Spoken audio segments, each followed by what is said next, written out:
আসসালামু আলাইকুম। বাংলাদেশের যে রাজনীতির প্রেক্ষাপট কিংবা বাংলাদেশের যে রাজনীতির ইতিহাস রয়েছে, সেই রাজনীতির ইতিহাসে কিন্তু দুটো রাজনৈতিক দলই বাংলাদেশে সবথেকে বেশি জনপ্রিয় এবং এই দুটি রাজনৈতিক দলে কিন্তু বাংলাদেশের রাজনীতিকে বিভিন্ন সময়ে বিভিন্নভাবে নিয়ন্ত্রণ করেছে এবং করে যাচ্ছে। তবে বর্তমান সময়ে আরো কিছু রাজনৈতিক দল বেড়ে উঠছে এবং তারা তাদেরকে রাজনীতির বৃহত্তর শক্তি হিসাবে প্রমাণ করার চেষ্টাও করছে।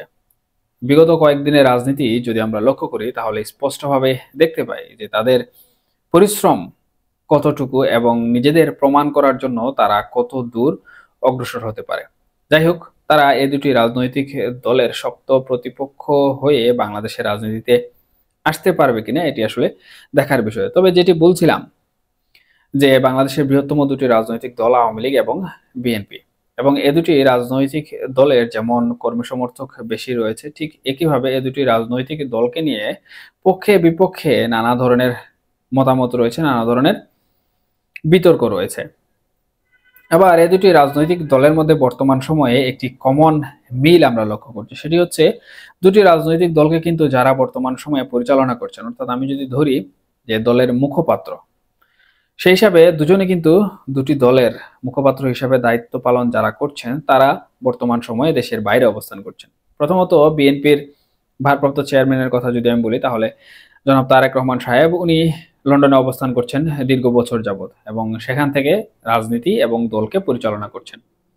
আবার বর্তমান সময়ে যদি আওয়ামী লীগের কথা বলি, শেখ হাসিনা পুত্র সজীব ওয়াজেদ জয় সাহেব, উনিও কিন্তু আমেরিকা থেকে আওয়ামী লীগের মুখপাত্র হিসাবে দায়িত্ব পালন করছেন। যদিও মুখপাত্র হিসাবে ওনাকে ঘোষণা করা হয়নি, কিন্তু শেখ হাসিনার পতনের পর যখন উনি ভারতে চলে গেলেন এবং উনি সামাজিক যোগাযোগ মাধ্যমে খুব একটা সরবর হতে পারেননি, যদিও এখনো খুব একটা যে উনি সামাজিক যোগাযোগ মাধ্যমে কিংবা নেতা কর্মীদের সাথে অ্যাক্টিভ রয়েছেন তাও কিন্তু নয়। উনি আজ পর্যন্ত ভিডিও কলে বা সশরীরে উপস্থিত হননি। এটা হয়তো বা ওনার নিরাপত্তা জনিত কারণে অথবা ওনার সাথে ভারত যে অবস্থানে রয়েছে সেই অবস্থানের জটিলতার কারণে।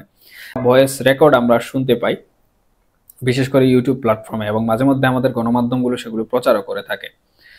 যাই হোক, উনি যে একটা শূন্য অবস্থান তৈরি করেছেন সেটি পূরণ করার জন্য ওনার ছেলে সজীব ওয়াজেদ জয় কিন্তু আমরা দেখি যে গণমাধ্যম, বিশেষ করে টুইটার হ্যান্ডেল বা ফেসবুকে আওয়ামী লীগের বিভিন্ন বিষয় নিয়ে পোস্ট করে থাকেন। সেই হিসাবে অঘোষিত যে একটি মুখপাত্র রয়েছে সেটি কিন্তু ধরে নেওয়া যেতেই পারে, এবং উনি আমেরিকায় বসে রাজনীতি পরিচালনা করছেন।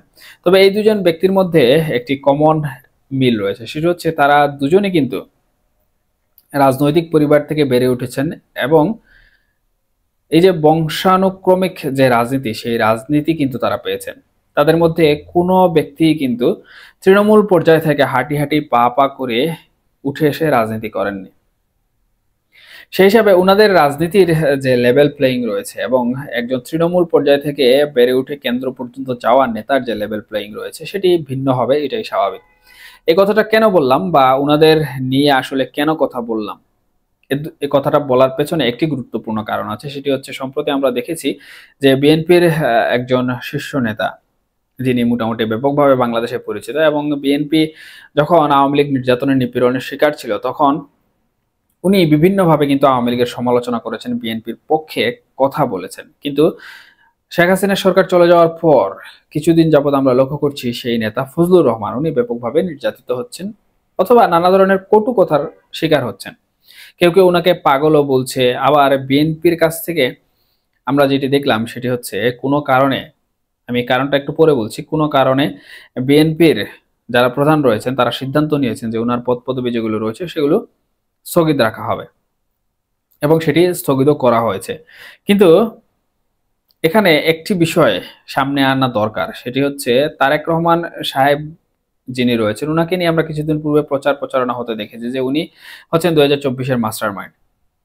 এটি যখন প্রচারণা হতে শুরু করলো, জানি না ফজলুর রহমান সাহেব এটি খেয়াল করেছেন কিনা, উনি কিন্তু টকশোতে মুক্তিযুদ্ধের পক্ষে কথা বলেন, সংবাদ সম্মেলন মুক্তিযুদ্ধের পক্ষে কথা বলেন। উনি একজন বীর মুক্তিযোদ্ধা মানুষ, যদিও উনি প্রথমে ছাত্রলীগ করেছেন, আওয়ামী লীগ করেছেন, সেই হিসাবে উনাকে আওয়ামী লীগের পক্ষের লোক হিসাবে অনেকেই ভেবে থাকেন, কিন্তু তিনি মনে প্রাণে বিএনপির সাথে বর্তমানে রয়েছেন। উনি কিন্তু এই ২৪-এর যারা মাস্টারমাইন্ড রয়েছে তাদেরকে কালো শক্তি হিসেবে বলেছেন। এখন তারেক রহমান সাহেব নিয়ে যখন একটি প্রচারণা শুরু হলো, কিংবা তারেক রহমান সাহেবকে গণ অভ্যুত্থানের মাস্টারমাইন্ড হিসেবে সামনে নিয়ে আসা হলো, তখন সেই বিষয়টি কিন্তু তারেক রহমানের গায়ে খুব লেগে গেছে। এটি হচ্ছে মূল কারণ, যে এটি বাইরে যদি বের হয়ে আসে তাহলে তারেক রহমানের যে ইজ্জত সম্মান রয়েছে সেই ইজ্জত সম্মান ধূলিসাৎ হয়ে যাবে নিজের দলের একজন নেতার কাছে।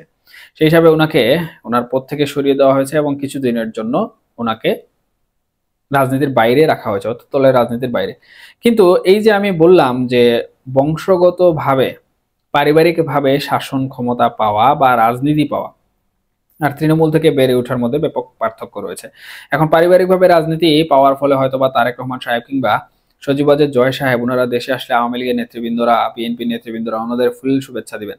কিন্তু তৃণমূল থেকে বেড়ে ওঠা একজন নেতা যখন ওনার এলাকায় যায়, তখন ওনার পক্ষের যে শত শত মানুষ ওনার কাছে ছুটে আসে, তখন সেই বিষয়টা কিন্তু কোনোভাবেই আপনি আমি কেউ টপকে দিতে পারবো না যে উনার একটি পিওর জনসমর্থন রয়েছে, একটি পিওর পলিটিক্যাল এপার্ট রয়েছে উনার এলাকায়। ফজলুর রহমান সাহেবকে যতই মানুষজন পাগল বলুক, ট্রল করুক, উনি কিন্তু সেই বিষয়টি দেখিয়ে দিয়েছেন।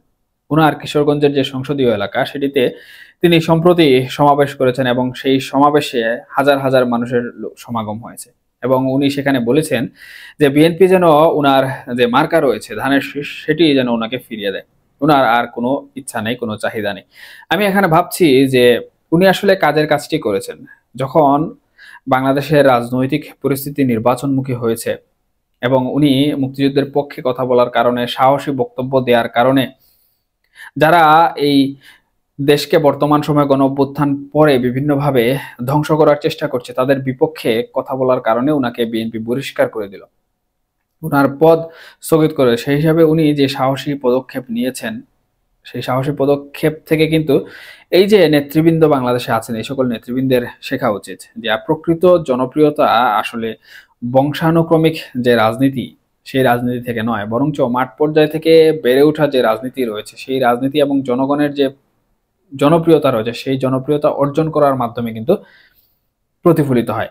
এবং আমি মনে করি ফজলুর রহমান সাহেবকে জনগণ ভালোবাসেন এবং বিএনপি উনার সাথে যেটি করেছে সেটি হয়তো ৩ মাস পর, অর্থাৎ উনার যে পদ পদবি রয়েছে সেগুলো ওনাকে ফিরিয়ে দেবে এবং উনি ভবিষ্যতে জনগণের ভালোবাসা নিয়ে প্রমাণ করে দিবেন যে মুক্তিযুদ্ধের পক্ষের লোককে জনগণ ভালোবাসে এবং যারা জনগণ নিয়ে কথা বলে, জনগণের পক্ষে কথা বলে, তাদেরকে জনগণ বিপুল ভোটে বিজয়ীও করে। এখন দেখা যাক আসলে পরবর্তী সময়ে বিএনপি কি সিদ্ধান্ত নেয় এবং উনি উনার যে মুক্তিযুদ্ধ প্রেম রয়েছে, উনার যে দেশপ্রেম রয়েছে সেই দেশপ্রেম এবং জনগণ ওনাকে কি পরিমাণে ভালোবাসে সেটি আসলে উনি কিভাবে প্রমাণ করতে পারেন।